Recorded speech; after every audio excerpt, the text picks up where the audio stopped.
হুমায়ুন কবির বাবরের নামে ধর্মীয় প্রতিষ্ঠান তৈরি করতে গিয়ে মুসলিমদের মধ্যে যে স্ট্রং কার্ডটা খেলেছেন, ধর্মীয় কার্ড, এর ফলে মমতা বন্দ্যোপাধ্যায় কার্যত হুমায়ুন কবিরের এই লাইনের কাছে আত্মসমর্পণ করেছেন।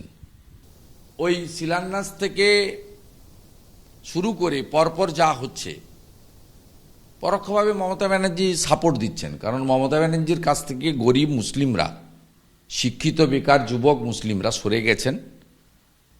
তাই মমতা ব্যানার্জি মনে করছেন যে এই ভোটটা যদি কোনো মেনস্ট্রিম পলিটিক্যাল পার্টিতে চলে যায় তাহলে আমার আগামী দিনে ক্ষতি হবে। তাই তিনি চাইছেন এই ভোটটা হুমায়ুন কবিরকে দিয়ে ধরে রাখতে চাইছেন। অর্থাৎ মমতা ব্যানার্জির জল যদি এ টিম হয়, হুমায়ুন কবির তার বি টিম, এবং দুজনই স্ট্রং তুষ্টিকরণের রাজনীতি করছেন।